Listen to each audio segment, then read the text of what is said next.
Sylvester Comprehensive Cancer Center is at the forefront of some of the latest breakthroughs in the treatment and diagnoses of head and neck cancers. Here's Dr. Francisco Civantos. We're here at Sylvester Comprehensive Cancer Center at the University of Miami with Dr. Francisco Civantos, a head and neck surgeon. Good to see you. Nice to see you. Okay, so head and neck surgery. Tell us specifically what we're talking about here. So head and neck surgery is a specialty that you can get into as a doctor, either from a background as an ear, nose, and throat doctor or as a general surgeon. There's an accreditation process through the American Head and Neck Society, and we deal with tumors of the ear, nose, and throat, mouth, face, and neck. Not brain tumors, not eye tumors, but anything else in that area that involves the soft tissues or the bones.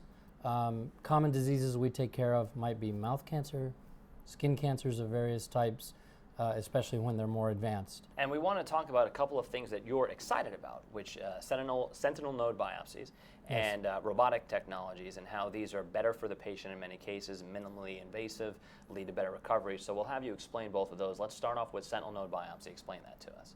So Sentinel node biopsy is a way of picking out who really needs their lymph nodes removed when you're dealing with a cancer in our area, and it's used in other areas too. So sentinel node biopsy, you could think of it as minimally invasive neck surgery, where we actually send a smart marker, which we inject at the site of the primary tumor, and it allows us to sample a lymph node and know if we need to remove lymph nodes in that patient.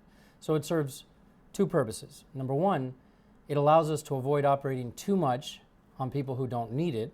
Number two, it allows us to make sure we do the bigger surgery on people who do need it. Sentinel node biopsy is a diagnostic mapping procedure, but it's also a minor surgery. A sentinel node biopsy is done by injecting a radionuclide, and then we use something like a Geiger counter that leads us to the lymph node that's the marker, or the sentinel node. And that marker lymph node could tell us you don't need to remove lymph nodes in that patient's neck, and then we're done. In the past, we would operate extensively, remove 50 lymph nodes in a patient who actually had no cancer in the lymph nodes, and we're doing that less and less now. How new of a technology is this, and how frequently is it practiced around South Florida? So the very first work on sentinel node biopsy happened in the early 1990s, but it's one of those things that creeps slowly, and people start to more and more start to do it as they get comfortable, because it requires a lot of extra training and technique. You can't just say, I'm going to do a sentinel node biopsy and just start doing it, because using that Geiger counter is not intuitive. There's some tricks to that, and so you need to be trained by somebody who's done it, and then you need to get experience. So doctors who trained and learned how to remove all the lymph nodes may say, well, I'll just remove them all, rather than do the smaller procedure and see if I really need to. And so little by little, people are becoming more familiar. So I would say it started most strongly for melanoma in the early 90s, mid-90s, and then started being tried in other cancers. For cancers like mouth cancer, it's still really just beginning, although it is now a part of the guidelines as an option in mouth cancer patients. It's not widely practiced in the United States. In Europe, it's actually more common. Do you think that it'll trend? Do you anticipate in the future it'll be more widely practiced? You know, if you look at what's happening, it's gone up multiple times over the last 10 years. So I think it is trending up and becoming more popular. Now, there's advantages and disadvantages to the technique. It may not be the best thing for every patient, but in particular for patients who are looking to avoid some of the side effects that can occur from more extensive lymph node dissections, it can really be a very good option. All right, let's talk about robotic surgery and how that's better for the patient and some of the advancements with that. So robotic surgery involves a machine, and that machine is called a robot, but it's really more like a remote control, like one of those remote control airplanes that... Like a drone? Yeah, it's sort of like a drone. Okay.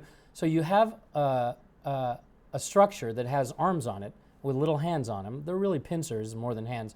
So why is that better than you? Well, my hand is, you know, this size, and these hands are 5 millimeters in size. So the idea is to be able to work in small, tight spaces. Now, robotic surgery first became popular for belly surgery, for abdominal surgery. Why?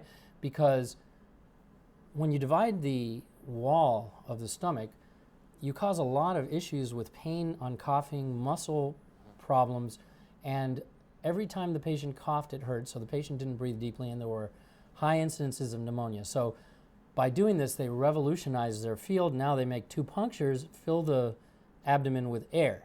So it made a huge difference. In head and neck surgery, at the beginning, it wasn't so intuitive where it would make a difference, and really where it has made a difference is in endoscopic surgery. So what does endoscopic surgery mean? It means working through natural openings. So obviously, we don't fill the neck up with air. We don't try to create spaces. We use the natural spaces. So an example would be a patient with tonsil cancer or cancer in the back of their tongue, where traditional surgeries involve going from the outside, cutting muscles to get in there, sometimes even cutting bone.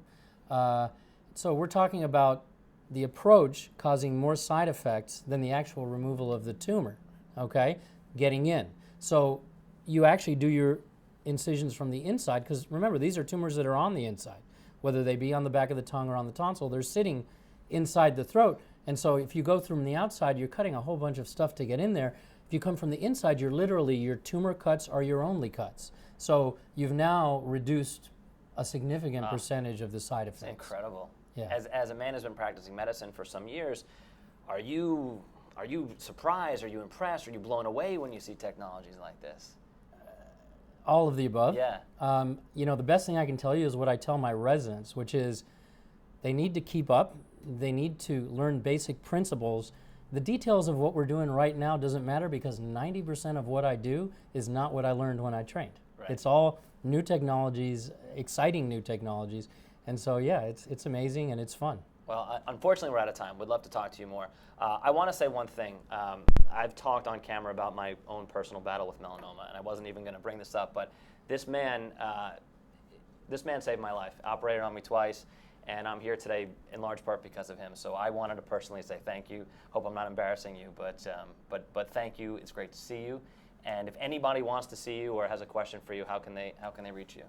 Thank you very much for your kind words. If you want to reach me, it's www.sylvester.org. And you can, on the website, you can get all the information. Dr. Civantos, good to see you, and thanks for stopping by. Thank you so much. You got it.